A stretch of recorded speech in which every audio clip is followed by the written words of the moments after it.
नमस्कार दोस्तों, आज हम पढ़ेंगे इतिहास के अगले कालखंड में वैदिक कालीन सभ्यता के बारे में, वैदिक काल के बारे में।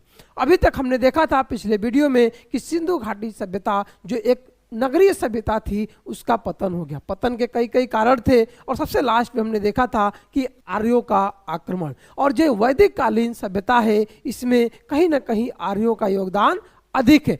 आर्य ही जो भारत में आए उनके द्वारा ही इस सभ्यता का विकास किया गया। लेकिन सबसे बड़ा परिवर्तन जो देखा गया, वैदिक कालीन सभ्यता एक ग्रामीण सभ्यता थी, यह नगरी सभ्यता को दोषित नहीं करती थी। कहीं ना कहीं एक बहुत बड़ा बदलाव इतिहास के जो परिवर्तन का युग होता है इसमें हम लोग देखने को मिल रहा है। तो कहीं ना कहीं अगर हम बात करें, इस सभ्यता का नाम वैदिक कालीन सभ्यता क्यों पड़ा। हमने देखा था पिछली बार कि किस तरह से सिंधु घाटी सभ्यता का नाम वहाँ पे सिंधु नदी के किनारे रहने के कारण ज़्यादा अधिक पूरा स्थलों के मिलने के कारण हमने वहाँ का नाम सिंधु घाटी सभ्यता रखा था। लेकिन वैदिक कालीन सभ्यता का कुछ नामकरण अलग ही अंदाज में हुआ है। अंदाज में यह हुआ है कि इसके काल में वेदों की रचना हुई थी, वेदों की रचना हुई थी और वेदों की रचना के आधार पे ही हम इस काल के सामाजिक, राजनीतिक, ऐतिहासिक, सांस्कृतिक, भौगोलिक जितनी भी चीज़ें हैं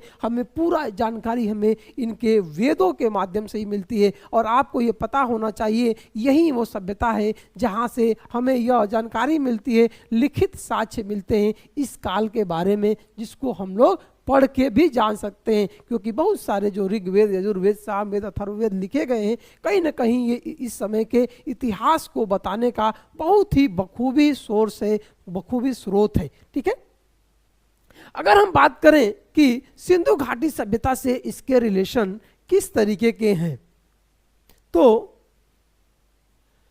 सिंधु घाटी, जैसा कि मैंने बताया, सिंधु घाटी सभ्यता एक नगरीय सभ्यता थी। लेकिन जो वैदिक कालीन सभ्यता होगी उसके बाद वैदिक संस्कृति जो होगी वह पूरी तरीके से ग्रामीण संस्कृति को दोषित कर रही होगी, परिकल्पित करती हुई दिखाई दे रही होगी। आर्य जो है वो कहाँ से आए थे? उत्तर पश्चिमी से आए थे। ठीक है, देखिए जितना भी भारत में सभ्यताओं का अब हम विकास देखेंगे, चरण देखेंगे, वो कहीं ना कहीं ये इसी वाले बेल्ट से यह यहाँ से डेवलपमेंट होता है। और किस तरीके से यहाँ से नदी घाटियों से गंगा नदी तक चला आता है। यहाँ पे जो सप्त सिंधु प्रदेश था, जो सिंधु घाटी की सहायक नदियाँ थी, उसी के आसपास इस सभ्यता का विकास देखने को मिलता है। नई सामाजिक परंपराएं जो अभी अस्थायी जीवन का रूप ले ली थी, उसमें कहीं ना कहीं अब जो है परंपराओं को, कल्चर्स को उसमें जगह देखने को मिलेगा। अगर हम बात करें कि कालखंड व विभाजन, वैदिक काल का एक टाइम पीरियड कौन सा उचित होना चाहिए, तो वैदिक काल को 1500 से 600 ईसा पूर्व के आसपास, 1500 से 600 ईसा पूर्व के आसपास इस वैदिक कालखंड को देखा जाता है। यह वही काल है जिस समय पहली बार लोहे का प्रचलन देखने को मिलेगा। लोहे का खोज इसी वैदिक काल के अंतर्गत ही देखने को मिलता है। अगर हम बात करें कि प्रारंभिक वैदिक काल, देखिए इस कालखंड को भी हम दो पार्ट में डिवाइड कर दिए। कैसे डिवाइड किए हैं कि 1500 से 1000 ईसा पूर्व को, बीसी को हमने डिवाइड किया है ऋग वैदिक काल में। ऋग वैदिक काल और 1000 से 600 बीसी को 1000 टू 600 बीसी को हमने डिवाइड किया है उत्तर वैदिक काल। उत्तर वैदिक काल, दोनों में बहुत अंतर है। सामाजिक स्तर पे हो, धार्मिक स्तर पे हो, हर चीज में कहीं ना कहीं यहाँ से यहाँ पे बहुत सारा परिवर्तन आपको सामाजिक रूप में भी देखने को मिलेगा और धार्मिक रूप में भी देखने को मिलेगा। क्या क्या परिवर्तन होंगे हम इसकी चर्चा करेंगे। विभाजन जो ये हुआ है, हम इसका विभाजन किस तरह से करते हैं। देखिए इस टाइम पीरियड का, ऋग वैदिक काल की बात करें तो इसका जो मेन सोर्स है, इसकी पूरी जानकारी हमें सिर्फ ऋग्वेद से ही जानकारी इसकी मिलती है। ऋग्वेद और इसकी जो हमें जानकारी मिलती है सामवेद,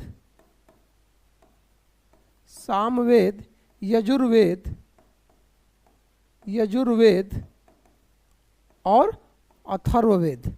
आगे हम इसकी चर्चा करेंगे, ठीक है। और भी जो आरण्यक थे, ब्राह्मण थे, उपनिषद से कहीं ना कहीं इस काल की जानकारी हमें इन सोर्स के माध्यम से प्राप्त होती है। ऋग्वेद जो था, हम इसके बारे में अगर देखें कि ऋग्वेदिक स्रोत क्या है, मैंने बताया आपको कि इस काल को जानने के लिए जो वैदिक काल का सबसे प्रारंभिक युग था, जिसको हम लोग ऋग्वैदिक काल के नाम से जानते हैं, तो पूरा इसको जानने का जो मेन सोर्स है वह है ऋग्वेद, जिसको हम लोग ऋग्वैदिक काल के नाम से जानते हैं। ऋग्वेद के अंदर 1028 सूक्त हैं, मंत्र हैं। उस मंत्रों के माध्यम से उस काल की पूरी जानकारी हमें कहीं ना कहीं प्राप्त होती है। अगर हम बात करें कि यह जो मंत्र लिखे गए थे, ये किस लिए लिखे गए थे, किस लिए इसका उच्चारण किया गया था, तो इन मंत्रों का उच्चारण देवताओं की स्तुति में, देवताओं के गान में गाए जाते थे। जो आज के यज्ञों में हम लोग जो प्रयोग करते हैं, जिन मंत्रों का प्रयोग, कहीं ना कहीं यहाँ पे इनकी रचना की गई थी। भाषा जो थी वैदिक संस्कृत, थोड़ा संस्कृत से अलग हटके जो वैदिक काल में जो संस्कृत की प्रारंभिक शैली थी वही वैदिक संस्कृत हम इसका नाम दे रहे हैं, यानी कि संस्कृत भाषा थी। और इसका जो इसको उस टाइम पे लिखित संरक्षण नहीं प्राप्त हुआ था। सबसे मेन पॉइंट आपको ये जानना चाहिए कि उस काल का जो इतिहास था या फिर जो भी ऋग्वेद, यजुर्वेद, सामवेद, अथर्ववेद लिखा गया, वह सिर्फ एक मौखिक परंपरा का ही परिणाम था कि वह धीरे धीरे एक काल से एक काल तक आगे चलती गई और इसको मौखिक संरक्षण ही मिलता गया। गुरुकुलों के अंदर जो छात्र होते थे, जो शिष्य होते थे, उसको मौखिक तरीके से याद किया करते थे और याद करके एक पीढ़ी से दूसरी पीढ़ी तक पहुंचाने का काम करते थे, जो वाकई में अपने आप में वह बहुत ही शानदार एक शैली कह सकते हैं कि मौखिक शैली इतनी प्रबल थी। ठीक है। सामाजिक जीवन की अगर बात करें तो समाज बहुत सरल था और समान था। अभी भी समाज में बहुत ज्यादा वर्ण व्यवस्था नहीं बनी हुई थी, बनी थी कैटेगरी बनी थी ब्राह्मण, क्षत्रिय, वैश्य और शूद्र की। ब्राह्मण, क्षत्रिय, वैश्य और शूद्र। लेकिन इसके अंदर कहीं ना कहीं एक कॉन्सेप्ट है। कॉन्सेप्ट यह है कि इस समय जो वर्ण का विभाजन हुआ था, वह कर्म के आधार पे था, यानी कि कर्म के आधार पे विभाजन था। कर्म के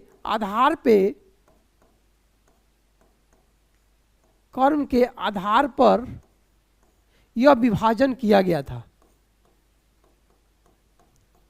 यानी कि अगर कोई व्यक्ति प्रतिभावान है, उसके अंदर हर गुण अवेलेबल है, तो वह ब्राह्मण कैटेगरी में पहुंच सकता है, क्षत्रिय भी बन सकता है, वैश्य बन सकता है और शूद्र भी बन सकता है। इसके लिए कोई यह नहीं था कि आप इतना इसी घर के अंदर अगर ब्राह्मण का लड़का होगा तो भी ब्राह्मण हो सकता है, ऐसा कभी नहीं था।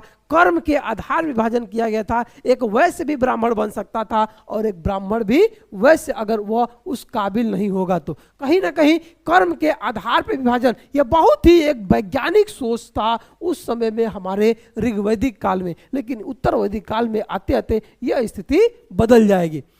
ठीक है। तो वर्ण व्यवस्था बिल्कुल लचीली थी। लचीली इसीलिए कहा जा रहा है क्योंकि कर्म के आधार पर विभाजन था। संयुक्त परिवार प्रचलित थी। संयुक्त परिवार का मतलब कि पूरा एक भाई बहन और पूरे एक रिलेटिव के लोग एक साथ परिवार के अंदर रहा करते थे, जो यह बताता है कि किस तरीके से उस समय संयुक्त परिवार, एक ज्वाइंट फैमिली को यह हमारा पूरा ऋग्वैदिक काल दिखाने का प्रयास करता है। अगर हम बात करें स्त्रियों को शिक्षा मिलती थी कि नहीं मिलती थी, तो इस काल में स्त्रियों की दशा बहुत ही अच्छी थी। स्त्रियों की दशा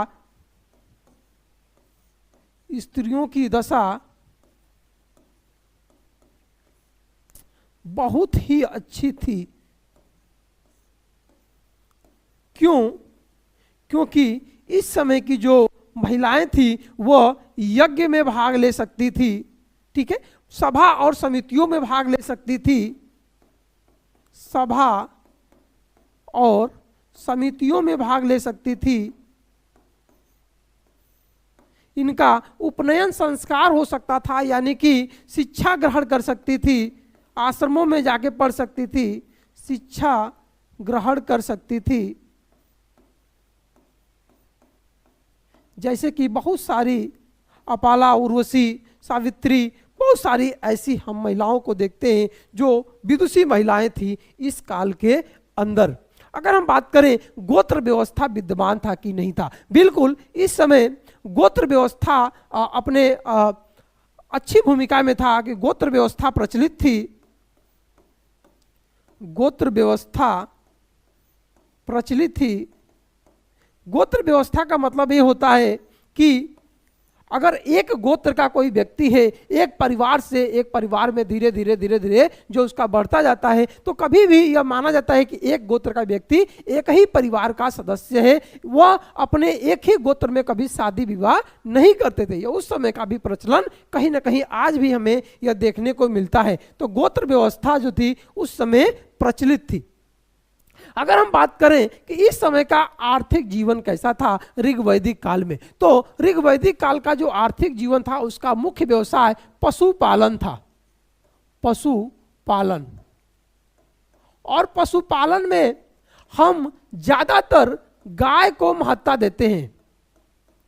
गाय को महत्ता देते हैं क्योंकि जितने भी शब्द मिलते हैं आपको इस काल में लगभग सभी गो से शुरू होते हैं। जैसे जिस व्यक्ति के पास संपत्ति जितना अधिक होती थी उसको गोधन कहा जाता था, संपत्ति के आधार पे उसको गोधन कहा जाता था। गायों के लिए लड़ाइयाँ लड़ी जाती थी, इसको हम लोग गविष्टि कहते हैं, गविष्टि। और भी बहुत सारे शब्द थे, गवेतु, गोधुली, गोधुली,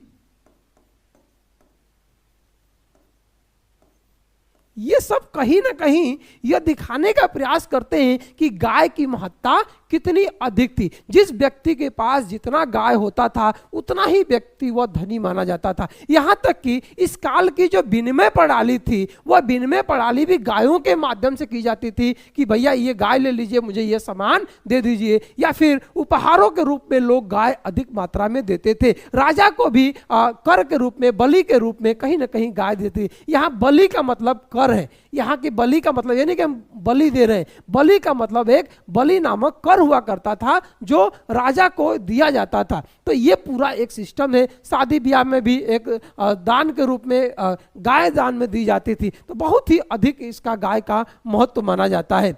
कृषि जो थी वो सीमित स्तर पे थी क्योंकि एग्रीकल्चर जो है, देखिए सिंधु घाटी सभ्यता में हमने देखा किस तरीके से एग्रीकल्चर अपने चरम अवस्था पे थी और अधिशेष की उत्पत्ति कहीं ना कहीं हमें देखने को मिली थी। लेकिन यहाँ पे अगर हम बात करें वैदिक काल में तो कृषि की स्थिति बहुत ही सीमित थी, जो उत्तर वैदिक काल में थोड़ा बहुत अधिक मात्रा में देखने को मिलेगी। व्यापार कम विकसित था। जब कोई सामान ऐसा बेचने के लिए जब कृषि रहता तो कहीं ना कहीं उत्पादन होता, अधिक मात्रा में उत्पादन होता, अधिशेष होता। जब अधिशेष होता तो निश्चित ही कहीं ना कहीं हम लोग कृषि से व्यापार की तरफ बढ़ते। लेकिन कृषि नहीं थी, कोई हमारे पास ऐसा उत्पादक नहीं था, इसलिए व्यापार बहुत ही सीमित मात्रा में था। वस्तु विनिमय प्रथा, वस्तु विनिमय मैंने बताया कि एक जो है निष्क धातु थी और एक गाय, इसी से हम लोग वस्तु विनिमय प्रणाली करते थे। निष्क को भी एक कह सकते हैं एक मुद्रा के रूप में प्रयोग किया जा रहा था। अगर हम बात करें कि राजनीतिक व्यवस्था कैसी थी, राजनीतिक व्यवस्था देखिए अभी जस्ट परिवार बना था इन लोगों का। एक छोटे छोटे परिवार को, समुदाय को कबीले के रूप में रहते थे। उस कबीले को जन कहा जाता था, उस कबीले को जन कहा जाता था। और इसी जन का जो राजा था इसको राजन के नाम से संबोधित किया जाता था, राजन, जिसको राजा शब्द भी संस्कृत में हम लोग राजन बोलते हैं। तो कहीं ना कहीं जन थे और यही जन जो है आगे चल के जनपद बनेगा और इसी जनपद से महाजनपदों की उत्पत्ति होगी। और वहीं से आपको देखने को मिलेगा किस तरीके से 16 महाजनपद धीरे धीरे धीरे धीरे मगध डेवलप होगा और मगध से किस तरह से बड़े बड़े राजा की भूमिका निकल के आएगा। तो हमें यहाँ से अभी शुरुआत कर रहे हैं, अभी बहुत बड़ा कोई राजा नहीं बना है। अभी हमें यहाँ से ध्यान देते हुए चलना है कि किस तरीके से एक राजा बनेगा, एक बड़ा बड़ा राज्य बनेगा और किस तरीके से वो बड़े बड़े आक्रमणों को झेलेंगे और अन्य राज्यों पर विजय हासिल करेंगे। लेकिन अभी हमें उसका बेस समझना है कि आधारभूत चीज़ों को समझिए कि जन कैसे बना, जनपद कैसे बना, महाजनपद कैसे बना, इस पे शासन प्रशासन करने वाले लोग कैसे कैसे आए। तो शासन जो था वह बहुत जनजातीय स्तर का था। अभी हमने कोई इतना बड़ा शासन प्रशासन इस काल में नहीं डेवलप किया था, क्योंकि एक ग्रामीण सभ्यता थी, तो कहीं ना कहीं एक कबीलाई समाज था और यह पूरा जनजातीय तरीके से शासन होता था। एक कबीला होता था, कबीले का जो राजन हुआ करते थे वही मुखिया हुआ करते थे। सभा और समिति, यह कहा जाता था कि यह प्रजापति की दो पुत्रियां हैं। प्रजापति जो उस समय के देवता है, पालक माने जाते थे, कहीं ना कहीं उसकी दो पुत्रियों के रूप में इसकी संज्ञा दी जाती है। सभा में जो भी वरिष्ठ लोग रहते थे और कुलीन लोग, जो संभ्रांत परिवारों से लोग आते थे, कहीं ना कहीं वह राजन को इस चीज के लिए वह क्या करते थे, परामर्शदायी के रूप में काम करते थे। राजा को किस तरीके से काम करना चाहिए, राजा के लिए क्या अच्छा रहेगा, क्या बुरा रहेगा, तो वो एक परामर्शदात्री के रूप में कहीं ना कहीं काम करते थे। अगर हम बात करें समिति की, तो समिति में यह जो निम्न परिवार के लोग आते थे, कहीं ना कहीं इनके द्वारा कुछ समितियों का उसमें उदाहरण देखने को मिलता है। और यह कहीं ना कहीं राजा बनाने की भूमिका में भी अपनी महत्वपूर्ण भूमिका निभाते थे। और कहीं ना कहीं यह जो प्रक्रिया थी, यह उस समय की लोकतांत्रिक प्रक्रिया को भी दिखाने का प्रयास करती है।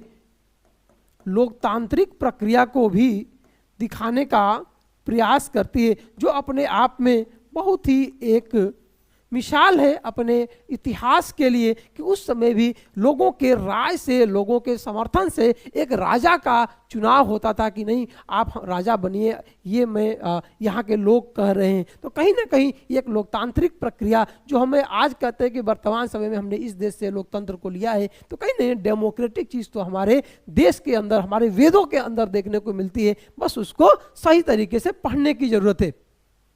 राजा की शक्ति सीमित थी, क्योंकि कहीं ना कहीं सभा और समिति का उस पर दबाव रहता था। सभा और समिति अपने अकॉर्डिंग उस पर काम कराती थी। जनता की भागीदारी थी, भाई वही चीज है, जनता की भागीदारी यानी कि लोकतांत्रिक प्रक्रिया को इसमें बढ़ावा मिला। ठीक है, अगर हम बात करें कि धार्मिक जीवन कैसा था, तो धार्मिक जीवन में बहुदेववाद की कल्पना थी। बहुदेववाद मतलब क्या हुआ, बहुदेववाद मतलब कि बहुत सारे देवताओं की पूजा, बहुत सारे देवताओं की पूजा, जैसे कि उस समय ज्यादातर प्रकृति से संबंधित जो भी देवता थे, जैसे इंद्र, वरुण, अग्नि, ठीक है, ये सब देवता थे। और भी बहुत सारे इंद्र, मित्र, वरुण, नासत्य, बहुत सारे देवता थे। इंद्र जो थे, जो ऐसा माना जाता था कि जो वर्षा के देवता, आज फिर जो भी तूफान वगैरह आते थे उसके लिए ये लोग इंद्र की पूजा किया करते थे, अग्नि की पूजा किया करते थे, वरुण की पूजा करते थे, प्रजापति की पूजा किया करते थे। कहीं ना कहीं अपने आप में यह एक अलग था जो सिंधु घाटी सभ्यता से हमें अलग देखने को मिलता है। हालांकि अग्निदेव की पूजा वो लोग पहले से ही किया कर रहे थे। इंद्र को सबसे प्रमुख देवता माना गया है, क्योंकि इंद्र जो ऐसा माना जाता था कि इंद्र जो है हमेशा एक रक्षक की तरह काम करते हैं, वो हमेशा इंद्र की इस नजरिए से पूजा करते थे। अग्नि जो थे वह यज्ञ के देवता है, क्योंकि बिना अग्नि के कोई यज्ञ संपन्न नहीं कराया जा सकता है।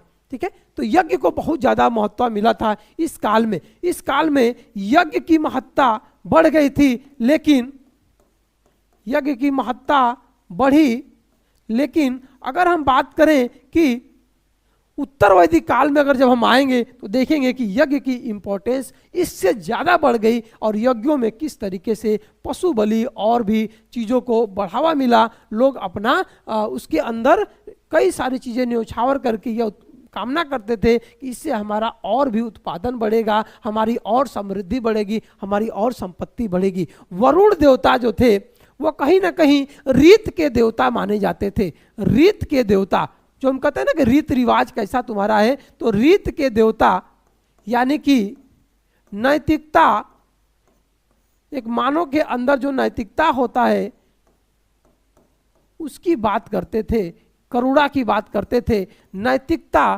के देवता कह सकते हैं, रीत के देवता कह सकते हैं। यज्ञ सरल होते थे। अभी यज्ञ जो थी वो बहुत ही सरल अवस्था में थी, लेकिन उत्तर वैदिक काल तक आते आते यज्ञों की एक भरमार लग जाएगी और अलग अलग तरीके का रासूय यज्ञ और समेध यज्ञ आपको देखने को मिलेंगे। किस तरीके से राजा जो था वह इसमें अपनी भूमिका निभाता था।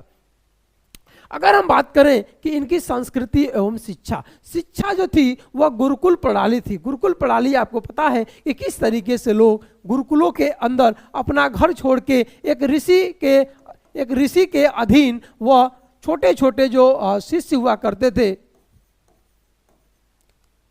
ठीक है, वह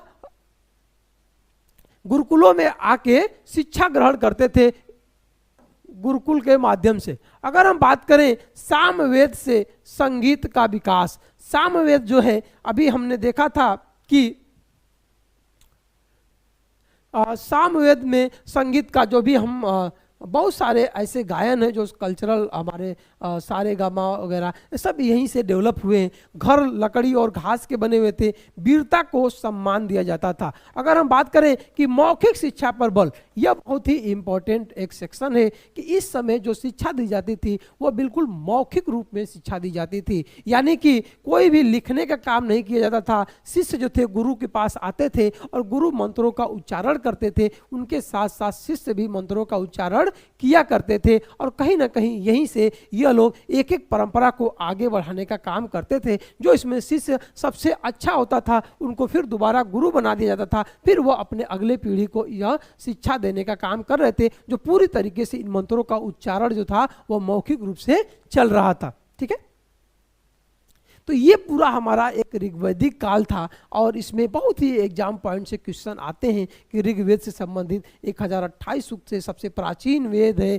ठीक है, और आगे हम देखेंगे इनका जो क्षेत्र था पूरा जो सिंधु घाटी सभ्यता के बगल में सप्त सिंधु क्षेत्र था। इसमें झेलम नदी, देखिए एक और चीज आप लोग जान लीजिए, झेलम को वितस्ता के नाम से जाना जाता था, रावी को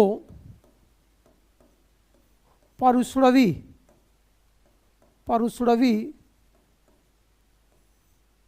और सतलज नदी को सतुद्री।